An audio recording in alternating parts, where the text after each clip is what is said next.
Bismillahirrahmanirrahim. Assalamualaikum warahmatullahi wabarakatuh. Alhamdulillahirrabbilalamin. Allahumma sholli ala sayyidina Muhammad wa ala ali sayyidina Muhammad. Alhamdulillah teman-teman.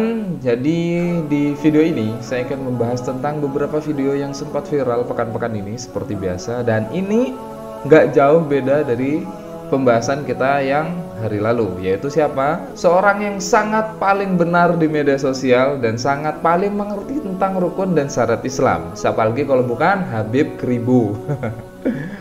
Oke, jadi lanjutan daripada video kemarin, si Habib Kribo nih mulai lagi mengkritisi. Sebenarnya ini adalah sambungan daripada video kemarin. Beliau mengkritisi masjid ini dan membentur-benturkan dengan masyarakat yang masih miskin, terus ekonominya masih kurang, pendidikan kurang dan segala macamnya. Dan yang paling parah adalah beliau mengejek rukun syarat Islam dan beliau menghina Rasulullah SAW dan masih banyak lagi. Nah, bagaimana videonya?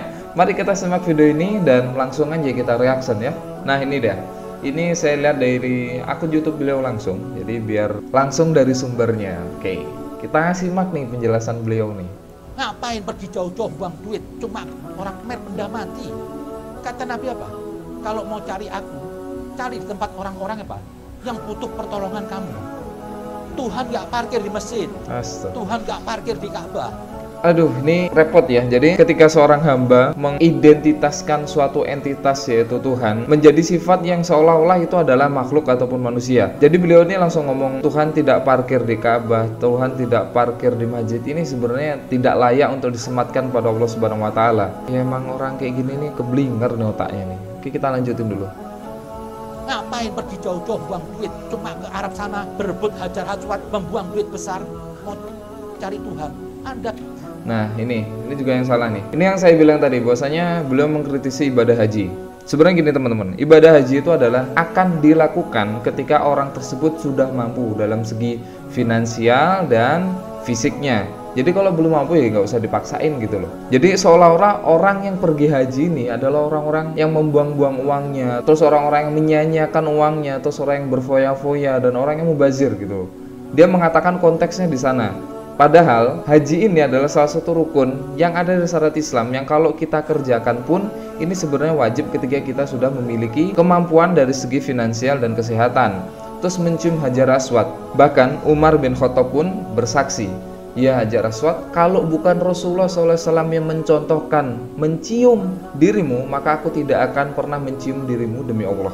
Di sini Umar menegaskan bahwasanya kalau ini tidak disunahkan dan tidak dicontohkan Rasulullah SAW, tidak akan dikerjakan gitu loh. Jadi beliau mengkritisi rukun Islam itu kurang aneh apalagi. Bahkan di syarat Islam pun sudah dijelaskan rukun Islam tuh seperti ini, yaitu haji bila mampu, bukan membuang-buang uang, bukan mubazir terhadap uang dan segala macamnya. Sedangkan manusia, Tuhan gak di situ. Tuhan ada di tempat-tempat orang-orang yang susah. Dari semua, dari Nabi Adam sampai Nabi Muhammad, itu lahir di lingkungan orang miskin, membela orang miskin, dan mati dalam keadaan miskin. Nih lagi, astagfirullahaladzim. Gemetan juga sih ngeliat orang-orang kayak gini nih. Katanya dia dari mulai Nabi Adam sampai Rasulullah Muhammad SAW pun hidup dalam keadaan miskin dan mati dalam keadaan miskin. Simpel aja sih sebenarnya. Kita sebagai seorang muslimin tahulah kisah daripada Nabi Sulaiman alaihissalam. Kurang kaya apa Nabi Sulaiman? Ya kan? Kurang kaya apa Nabi Sulaiman? Nabi Sulaiman tuh meninggal dalam keadaan sangat kaya loh. Bahkan di istananya pun dia meninggal di sana. Kalau si Kribo ini ngomong dari mulai Nabi Adam sampai Nabi Muhammad SAW hidup dengan orang miskin, dalam keadaan miskin dan meninggal dalam keadaan miskin, ini sangat salah sekali. Yang pertama tadi contohnya Nabi Sulaiman, sangat kaya sekali. Terus yang terakhir adalah Nabi Muhammad SAW. Jadi Nabi Muhammad ini bukan orang yang miskin, hanya beliau ini merendah serendah-rendahnya. Bayangkan teman-teman nih, kita bisa cek mahar daripada Rasulullah SAW ketika beliau melamar Khadijah adalah sebanyak 20 unta muda. Jadi satu ekor unta itu harganya 30-33 juta. Dikali 20 berarti 726 juta kalau kita rupiahkan. Nah, orang miskin mana yang punya aset dengan segitu banyaknya, ya kan? Terus yang kedua, Rasulullah SAW ketika haji wada di Mina, beliau setelah sholat langsung menyembelih 100 ekor unta. Bayangin, 30-33 juta, anggaplah 33 juta dikali 100 berapa? 3,3 M beliau memiliki aset 3,3 M untuk umatnya. Jadi Rasulullah kurang kaya apa? Hanya beliau merendah, bukan dalam artian hidup keadaan miskin dan meninggal dalam keadaan miskin. Ini salah sekali.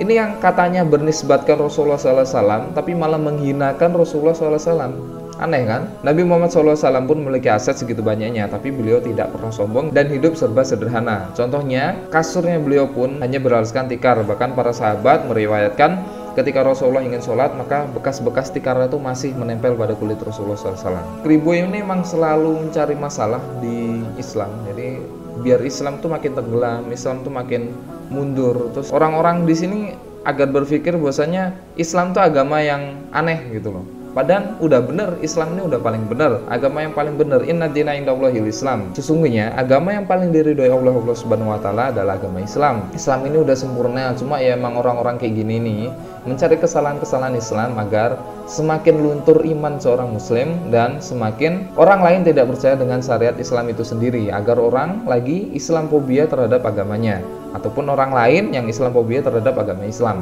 Sebenarnya si Kribo ini udah mulai booming dari 2 tahun yang lalu, cuma MUI dan para HBF ini lambat sekali dalam bertindak. Lihat, sekarang beliau sudah bebas berkomentar dan mengomentari rukun Islam loh. Rukun Islam yang dikomentarin. Ini harusnya kan MUI langsung bergerak tegas atau enggak Menteri Agama. Cuma mereka kan masih adem ayem aja. Kalau dibilang mereka nggak tahu, nggak mungkin lah. Si Kribo ini udah berlenggak-lenggok sana sini, masuk YouTube channel sana sini, dan diundang di acara TV. Nggak mungkin lah sekelas Menteri Agama, MUI, dan para HBM nggak ngerti atas beliau. Memang sih emang kelihatan bodoh, cuma orang bodoh seperti ini emang harus ditindak gitu.